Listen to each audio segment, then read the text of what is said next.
Muy bien, como habíamos ofrecido, vamos a darle la palabra a nuestro invitado Raúl Castro para que comente varias cosas. Por un lado, hace un momento fuera de cámaras estabas comentando la respuesta, o alguna de las respuestas del ministro de Justicia a la interpelación, atribuyéndole una parte más importante, digamos, de la responsabilidad de lo que ocurrió con Goro al Poder Judicial. Y de otro lado, bueno, lo que hemos comentado ya antes con nuestro otro invitado y con los dos congresistas acerca de la cita de mañana y la eventualidad de que sea o no constitucional, tú también eres abogado, por supuesto, la cuestión de confianza que eventualmente presentaría el gobierno si es que le archivan la iniciativa en el Congreso. Sí, gracias Mario, gracias Verónica.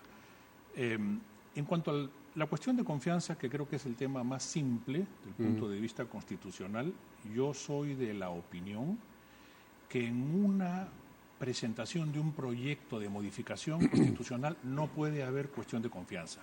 Por una sencilla razón, porque toda la doctrina constitucional moderna lo que santifica es la soberanía del órgano constituyente, sea el derivado o sea el propio.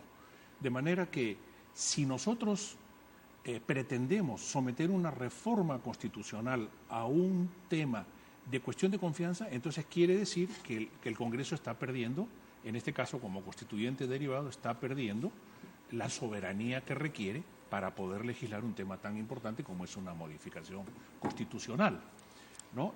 Eso es en primer lugar.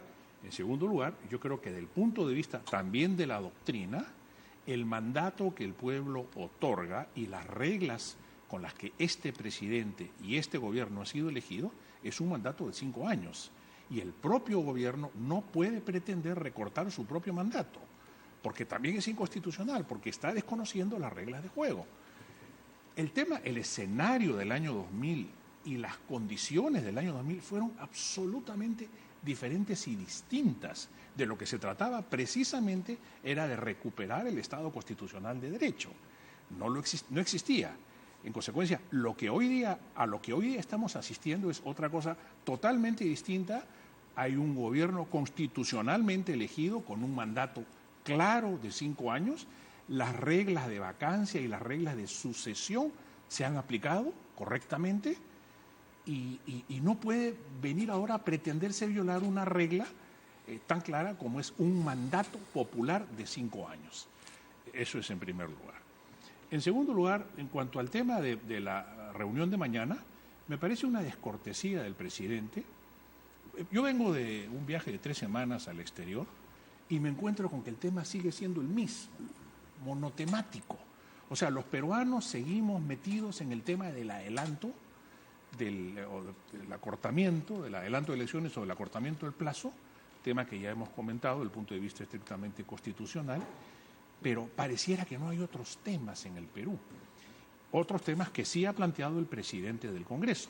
Me parece una descortesía del presidente decir, lo invito a que conversemos. Me parece que este es un tema de poderes del Estado. Y en el sistema constitucional de derecho, los poderes del Estado tienen el mismo rango y la misma jerarquía. En consecuencia, si 2 presidentes de 2 poderes del Estado se ponen de acuerdo para conversar, no puede y no debe haber condicionamiento de ninguno de los 2 hacia el otro. Lo que sí deberían haber hecho es ponerse de acuerdo en una agenda común y no a última hora el presidente requerir en esos términos, la agenda es esta. Me parece una falta de respeto. Por otro lado, veo con meridiana claridad, ya es clarísimo, que el presidente no tiene ninguna voluntad de diálogo. El presidente lo que está diciendo claramente es, yo quiero esto y lo quiero a cualquier precio, porque su negocio es seguir retando al Congreso. Entonces, en vez de buscar un acercamiento en pro y en beneficio de los verdaderos problemas del Perú, lo que sigue haciendo es exprimir el limón de retar al Congreso, que además es un limón ya bien gastado, que no sé hasta cuándo la ciudadanía lo va a aceptar, ¿no? Para ver cómo él se protege con un escudo político frente a un supuesto Congreso obstruccionista y que lo agrede permanentemente. Entonces, yo soy de la opinión de que aquí no hay una voluntad de diálogo, no va a haber un acuerdo real, me parece de muy mal gusto precondicionar en los términos en que se está haciendo la reunión de mañana, y creo que el presidente del Congreso va de buena fe y con muy buenas intenciones, y el presidente tiene una agenda propia que va a hacer que esto fracase. Yo no acepto los términos de la congresista Donaire que diga, bueno, sí, pues así es, ¿no?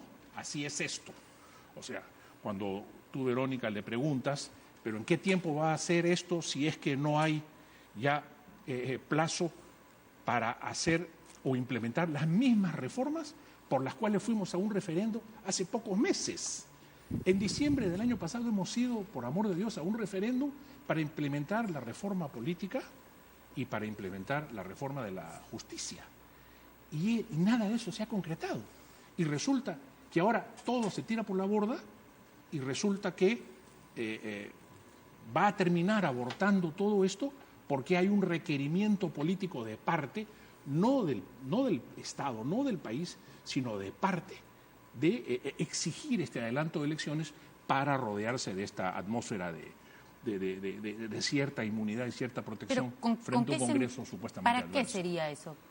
Es que esto tiene sustento, Verónica, en la misma debilidad del presidente de la República, que como ya está más que claro, y también seríamos ciegos si no advertimos esto, no tiene bancada, no tiene operadores, tiene socios que cooperan con él en sus propósitos, socios políticos, pero no tiene institucionalmente, digamos, un aparato que lo pueda de alguna manera representar en estas lides políticas. Entonces es él solo, porque ni siquiera sus ministros están en capacidad de hacerlo. ¿No Una breve alusión a lo de la interpelación, por favor, para poder pasar. Sí, cómo no. Cuando en el Perú los modales democráticos eran realmente modales y cuando había pulcritud democrática, y lo conversaba con Rudecindo, un ministro, habiéndose producido eso, debía haber renunciado, ¿no? Inmediatamente. Pero ahora resulta que ya no renuncia a nada, matan gente y nadie renuncia. Bien, yo creo que el ministro de Justicia ha dicho, acá hay responsabilidad del Poder Judicial, pero no está hablando de corrupción. Bueno, se ha iniciado un proceso, una investigación fiscal. Sí, claro, tiene que iniciarse, claro, ¿no? Porque esto es contra funcionarios del Poder Judicial también. Claro, por supuesto, ¿no? Porque esto ha sido producto de una orden que dio un juez en Chimbote, ¿no? Que extrañamente recibió un certificado que no tenía antecedentes el señor Goro, ¿no? En consecuencia, aquí hay que hablar de corrupción y hay que hablar claramente. En este gobierno, en este Ministerio de Justicia, con este ministro, ha habido un claro acto de corrupción. A ver qué dice el presidente de la República sobre esta materia, ¿no? Entonces, yo creo que el presidente de la República tiene que pronunciarse sobre esto. No se pronuncia porque, en fin, no le conviene, ¿no? Pero entonces quiere decir que no estamos haciendo patria, no estamos haciendo país, no estamos yendo al fondo de las cosas que verdaderamente nos interesa como peruanos. Gracias. Tenemos un tercer contacto en el Congreso. Hemos procurado tener representantes de distintas bancadas, distintos puntos de vista sobre tanto la interpelación como la reunión de mañana. Ahora toca el turno al congresista Roy Ventura, que es vocero alterno de Fuerza Popular. Buenas noches, congresista. ¿Cómo está? Y cuéntenos cuál es la impresión suya y de la bancada a propósito de la intervención, las respuestas que ha dado el ministro Ceballos. ¿Qué tal, Mario, Verónica? Muy buenas noches. Bueno, unas respuestas muy débiles. Yo hubiese querido que el ministro inicie disculpándose ante la familia del señor Nolasco, ante la población en general, porque se trata de una vida, se trata de una persona que ha asesinado constantemente a opositores en la región Ancash. Y también pues lamentable cómo algunos congresistas quieren protegerlo al decir que era extemporáneo. No es extemporáneo. Se presentó la moción en el periodo del señor Salaverry. El señor Salaverry no lo quiso poner al debate y es por eso que en este nuevo periodo legislativo se está tratando el tema, porque la población en general exige respuestas claras si van a continuar saliendo más presos de la cárcel. Por ejemplo, yo soy de la región de Pasco. En la región de Pasco tenemos el penal de Cochamarca, un penal que no tiene ni siquiera licencia de funcionamiento, mucho menos licencia de construcción. Y están los temibles, están los más ranqueados ahí, ¿Qué garantías nos da si más adelante se puedan fugar o le puedan dar amparo legal y soltarlos a estos delincuentes ranqueados? Sí, pero hemos escuchado que el ministro, y eso es algo nuevo, digamos, a las respuestas que él había dado anteriormente sobre este caso, que ha atribuido la responsabilidad principal de esta liberación, digamos, ¿no? Abrirle rejas a Goro, al Poder Judicial, que es el Poder Judicial el que no había actualizado, digamos, este listado o esta información con las sentencias firmes de, por ejemplo, Ancash, para que los tuviera también aquí en el INPE, en el penal donde estaba este Goro. Entonces, con ese Poder Judicial y con nuestros procuradores no hay una coordinación.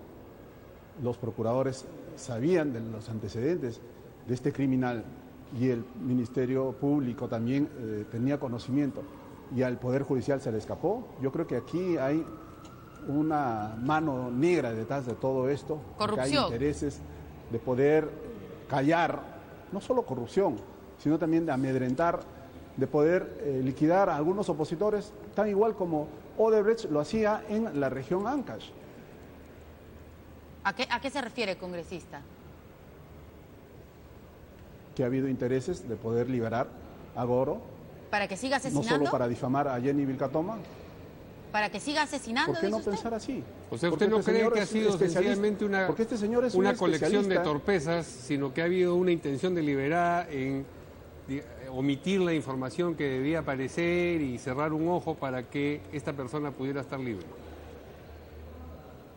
Acá ha habido intenciones claras de poder hacerse al oído sordos, de poder soltar a este delincuente para que difame. Mire, ha difamado a Jenny Vilcatoma. No sabemos más qué otras intenciones podría haber hecho en libertad. Y lavarse la mano es la especialidad de este gobierno. Sí.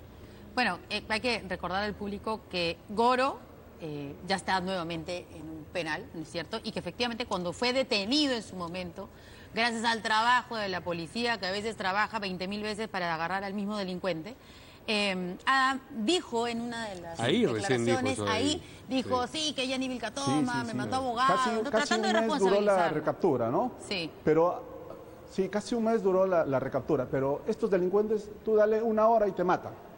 No, claro, Imagínate, la irresponsabilidad ¿qué se podía hacer? es gigante, señor, pues? Claramente. También claramente. acá se merece un gran respeto los familiares de la familia Nolasco, Sí. porque han dejado en libertad a un criminal que posiblemente hubiese ido por la hija, hubiese ido por otros allegados, familiares directos a la hija del señor Nolasco. Sí.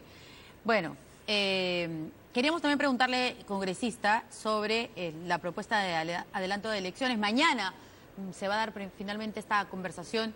El presidente de la República va a estar con el ministro de Justicia, va a estar también con el señor del Solar y creo que también con el ministro de Economía, me parece, en la citación. Ministro. En la citación acá que ha dado, y también ha Sí, propuesto va a estar, otros temas. El ministro de Economía. Claro, porque él ha propuesto, el presidente ha propuesto Sí, que se hable sobre la ley de saludamos presupuesto la del intención. sector. Saludamos adelante. la intención del diálogo y espero que no sea la primera ni la última. Tiene que haber reuniones permanentes entre dos poderes, los poderes más importantes del Estado, como es el Ejecutivo y el Legislativo, entendiendo que también el presidente ha convocado a su presidente del Consejo de Ministros, ha convocado a su ministro de Economía para tratar distintos temas, como también pues el caso del adelanto de elecciones, que ya en la Comisión de Constitución se va a iniciar el debate con la invitación del presidente del Consejo de Ministros. ¿Ustedes en Fuerza Popular ya tienen una determinación al respecto? Sabíamos en días anteriores que todavía como bancada no habían discutido la iniciativa del adelanto de elecciones. ¿Ha ocurrido eso ya? No. Terminando discutido. nosotros el periodo de elección a los miembros o los presidentes de comisión, empezó la semana de representación, se instaló distintas comisiones. No hemos tenido, digamos, este debate interno de qué decisión tomar referente al adelanto de elecciones. Entiendo también que es la Comisión de Constitución quien va a realizar un debate amplio. Muy bien, gracias al congresista Roy Ventura. Vamos a ir a una pausa. Muchas pero gracias primero a ustedes. queremos compartir con ustedes dos caricaturas que hablan, alguna de ellas, esa, sobre esta soledad del presidente Vizcarra a la que aludía hace un rato nuestro invitado Raúl Castro. Este es Andrés Ederi, hay un periodista y está el presidente vestido como los churras de Junín, ¿no? Claro. Que son los que hacen la guardia ahí en el palacio. Y dicen, no es cierto que me esté quedando solo, tiene que hacer hasta de... Así es. Y esto es una referencia al Correcaminos, si lo habrán visto. Mechaín dice, después de usted, presidente, el presidente del Congreso está, digamos, puesto como metamorfoseado como el coyote que le ponía 1000 trucos al Correcaminos, y uno de ellos era pintar sobre una pared dura la posibilidad de un puente. Lo que dice es que se va a estrellar contra esa pintura. Muy bien. Vamos a la pausa, regresamos. Bueno, ya nos reímos un poquito con las caricaturas. Un poquito. Un poquito. Vamos ahora con el señor Rudecindo. Yo Vea. tengo 3 comentarios pequeños. El primero es respecto de la interpelación del ministro Ceballos. Yo ahí creo, lamentablemente, como lo acaba de decir Roy Ventura, esto se han demorado cerca de un mes en recapturar a Goro, pero el Congreso se ha demorado mucho más de un mes para hacer la interpelación. Entonces vamos a decir, hay tiempos y destiempos. Lamentablemente esta interpelación llega a un destiempo grande. Ojalá que las sanciones administrativas que deben de existir se den tanto a nivel del Poder Judicial como del Poder Ejecutivo. Eso es uno. Segundo comentario de lo señalado por Raúl. El año pasado ya existió una cuestión de confianza respecto de propuestas de reforma constitucional. O sea, vamos a decir, este es otro tema más que se plantea de lo que ya el Congreso aceptó. Más aún, hoy decía en un periódico que el presidente del Congreso votó a favor de esa cuestión de confianza la vez pasada. Entonces, ahí también hay un tema que esto ya tiene un precedente y el precedente más cercano es el año pasado. Y el tercer tema es de los puntos del diálogo. A ver, no está mal, y voy a tratar de plantearlo así, no está mal que el presidente diga, este es mi punto de partida. En un proceso de negociación las partes tienen que ponerse firme de partida cuáles son sus puntos para entrar a negociar. El presidente ha dicho, mi punto de partida es el adelanto de elecciones y el cronograma. Y el presidente del Congreso tiene la posibilidad de decirle, yo quiero discutir. Parecería que el presidente ha hecho mi punto de llegada, y no mi punto de partida. Pero ¿no? en un proceso de negociación, Mario, es así. Cuando tú inicias un proceso de negociación, tienes que tener lo más claro tu punto de partida para entrar a negociar. Si tú ganas el 100%, bueno, pues no hay proceso de negociación que sea exitoso en donde una parte gane el 100%. Hay que entrar con el criterio de, yo entro a negociar este tema del adelanto de las elecciones y veré en el diálogo si es que llego al 100, 70, 50, eso ya dependerá del diálogo mismo. A propósito de la constitucionalidad, de la eventual cuestión de confianza sobre una reforma constitucional, han dicho hace un momento que hay efectivamente casi dos grupos de abogados, y acá tenemos un muestreo de ese. Tenemos dos abogados, dos opiniones. Y en ese sentido es importante recordar lo que mencionaba Verónica al principio sobre lo que ha expresado el presidente del Tribunal Constitucional al respecto, sin adelantar opinión. Lo dijo. Pero no puedo adelantar opinión. Como es la famosa frase de un presidente norteamericano que dijo, lean mis labios. Por favor, vamos a leer tus labios. Voy a recordar lo que ha dicho el presidente del Tribunal Constitucional. Le ha dicho que el Tribunal Constitucional no se ha pronunciado hasta ahora expresamente sobre si es constitucional o no que un presidente de la República haga una cuestión de confianza respecto a un proyecto de reforma constitucional. Y ahora abro comillas. Una cosa es una ley ordinaria que está por debajo de la Constitución y otra cosa es la ley de reforma, que es de rango constitucional. El caso que vimos la vez pasada es cuando se cuestionaba una modificación al reglamento del Congreso y esa modificación tiene rango de ley, no de Constitución. No adelanta opinión, pero, digamos, planta los cimientos claramente. Y está bien que sea así, Claro. y está bien que sea así. Claro, lo curioso es que en esa declaración también él dice, pero el plazo nos va a tomar 4 meses, Sí. ¿verdad? Entonces yo siento ya este paso, más allá de lo que uno quiera o no, en la forma como está el escenario, por la forma como se está dando y cómo estamos entrando al diálogo, no va a haber adelanto, no va a haber vacancia, no va a haber renuncia, no va a haber disolución, en realidad no va a haber nada. O sea, estamos yendo en un camino en donde lamentablemente el país entra en una mecedora de entre el Poder Ejecutivo y el Legislativo. No se van a dar nada de los temas que se están discutiendo y creo que lamentablemente para los peruanos vamos a tener un escenario económico de desaceleración. Ojalá no lleguemos a un estancamiento y menos a una recesión. Vamos a tener una convulsión social porque un gobierno absolutamente débil, más débil si es que no se dan sus iniciativas como las ha planteado, como es ahora, en un Congreso cuestionado hasta no más, entonces tener 2 años en un escenario de ese tipo, lamentable por nosotros los peruanos el no poder resolver, ¿no? Entonces, nuevamente creo yo que no vamos a tener nada de eso y ojalá pues a ver si este diálogo o esta decisión constitucional nos ayude a tener un poquito de claridad en el escenario. Mejor sería que de una vez se adelante las elecciones, dice usted. Yo soy un convencido, la vez pasada lo decía, a ver, tenemos un presidente y un gobierno, un ejecutivo incapaz, ineficiente, inútil, incompetente. He utilizado 4 adjetivos. Entonces, ¿para qué aguantarle 2 años si lo podemos hacer que se vaya antes? Igual, tenemos un Congreso que avergüenza cada semana, avergüenza más y más, con excepciones honrosas también hay que decirlo. Entonces, ¿para qué nos aguantamos los peruanos a ambos? Si es Porque que son podemos esas adelantar. autoridades. De Son repente de- podría uno No es el primer gobierno preguntarse incompetente ni el primer Congreso, al digamos, señor Alejandro habitado Toledo. por personas o por representantes que... El señor Alejandro que Toledo la gente terminó con cuestiona, una ¿no? aprobación de 9, creo, y Hoy todos sí. lo sosteníamos porque decíamos, bueno, hemos después elegido, claro. Fujimori. Pues ahí. Entonces, digo, porque si no, pues que sería más fácil, ya no quiero pagar lo cambio. bueno, ¿Usted cree que así pero- debería no, ser? pero han habido muchísimos elementos más diferentes, ¿no? En ese momento, vamos a decir, había una recuperación económica del país, había un clima social mucho más organizado, habían canales institucionales. A mí, por ejemplo, me llama la atención algo de este gobierno. Hemos tenido que en las peores crisis del gobierno de Toledo funcionaba el Acuerdo Nacional. Alan García recurrió al Acuerdo Nacional.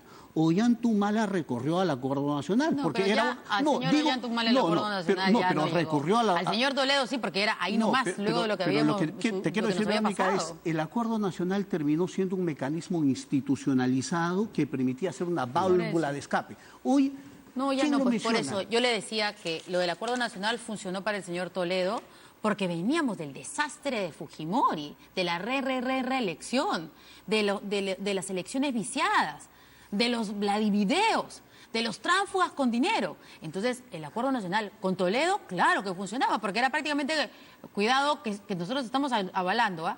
Luego pasó el señor Alan García, acababa de salir Toledo, pero ya con Ollantumala Pero quisieron... 15 segundos de lo que acabas de decir, hicieron Verónica, y fíjate. no sirvió de mucho. Toledo 8% Sí. cuando se comenzó a discutir de esos temas.